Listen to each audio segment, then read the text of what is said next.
ไก่สิไปเลยนะ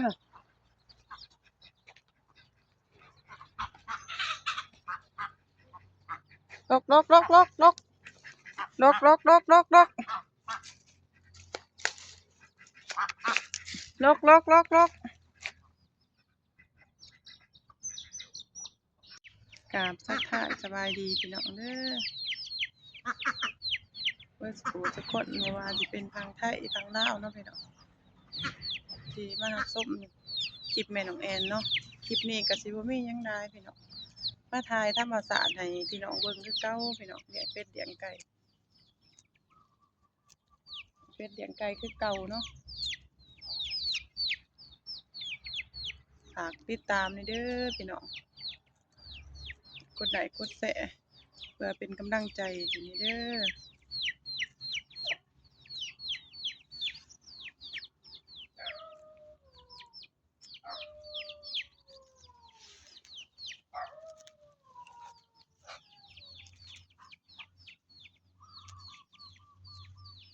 ถ้าอยากได้เป็ดก็สั่งได้เด้อพี่น้อง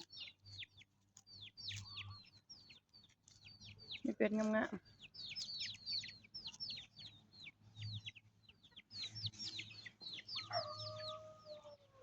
พาพี่น้องย่างไปเด่นบ้านแม่แก้วก่อนถามเราว่าอยู่เฮือนอยู่บ่มัน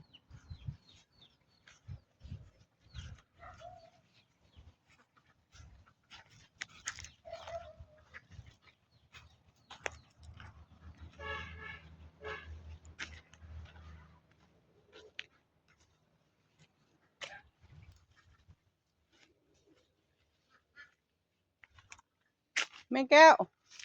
แม่แก้วอยู่บ่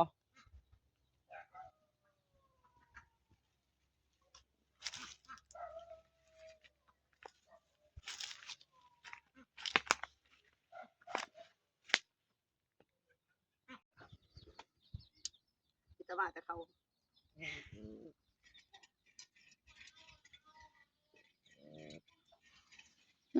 มาหน่อยตัวนี้ไอ้มาตะไซนี่เป็นตะหักปะ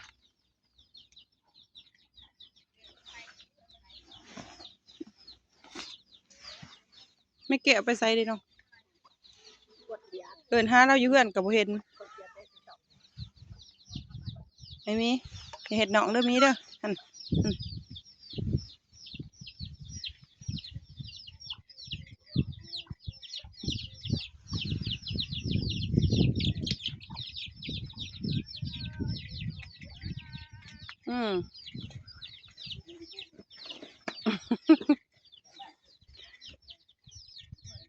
ไอ้จ้อยได้จักสอบทานฮะเอาไปส่งมาได้บ่ดิ คอยอยากได้อันนั้นพอได้ดังเอาไปส่งให้ไผโอ้ได้ใบได้ปั้นเขาใบบักคำไปบอกคำหวานย่างมาเด่นน้ำเอื่อยน้ำอายเพิ่นอยู่ผู้เดียวร้ายกับบ่ม่วนพี่น้องย่างมาเด่นน้ำเอื่อยน้ำอายเพิ่นนี่ได้ยังกินใบบักคำบ่ใบบักคำหวานคำหวานหน่อยบักคำบาน